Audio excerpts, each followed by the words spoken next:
by Afp Published, 22:39 Greenwich Mean Time, the 30th of December 2019, updated, 22:39 Greenwich Mean Time, the 30th of December 2019. Iraqis waved flags of the Hashed Al-shaabi armed network in Basra during a demonstration to denounce attacks by U.S. planes on several bases belonging to the Hezbollah brigade's President Donald Trump's order for airstrikes on a Tehran-backed Iraqi militia group, after resisting retaliating against Iran for months, sent a clear message Sunday that killing Americans was his red line.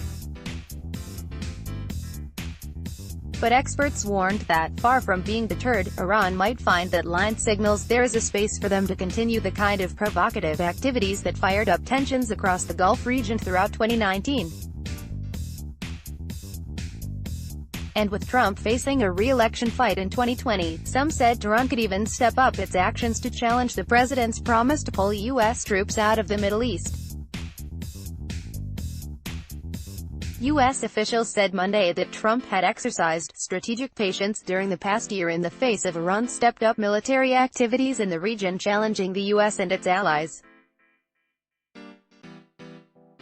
But they said that the death Friday of a U.S. civilian contractor in Kirkuk in a rocket attack by the Hezbollah brigades, an Iran-supported militia, forced Trump's hand.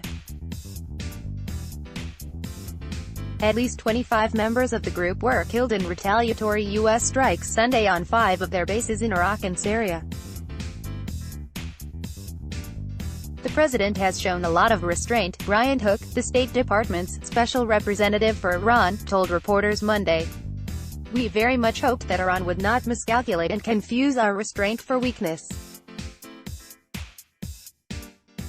But after so many attacks, it was important for the president to direct our armed forces to respond in a way that the Iranian regime will understand." Iran pushed the envelope. U.S. President Donald Trump has been reticent to respond militarily to Iran's provocative actions in the Gulf region. Trump more than deferred retaliation against Iran several times this year over its attacks on foreign oil tankers, the downing of a U.S. drone and the brash September drone and missile assault on oil plants in Saudi Arabia, which took out nearly half of Riyadh's oil output. Each time, the U.S. leader fell back on more economic sanctions, despite them having had little visible impact on Tehran's expansive regional military operations. Since October, the Hezbollah brigades, which the Pentagon said are supported by the Iranian Revolutionary Guard Corps, carried out some 11 rocket attacks on installations in Iraq where U.S. and coalition forces are present. But until this weekend the response has been minimal. What changed was the death of an American, which pushed the envelope, State Department Assistant Secretary David Shanker said Monday. "We thought it important to hit a significant target set to send a very clear message to them about how serious we take American lives," he said.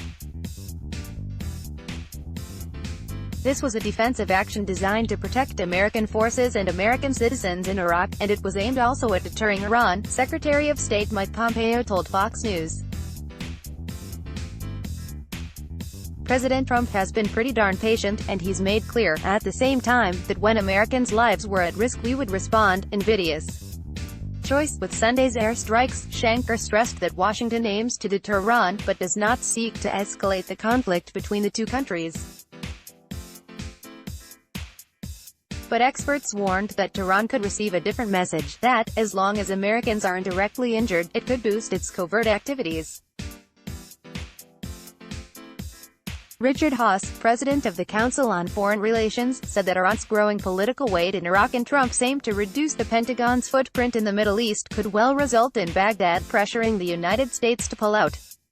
Martin Indyk, a former U.S. ambassador to Israel, said Iran could sense an opportunity to further provoke Washington, knowing where Trump's red line is.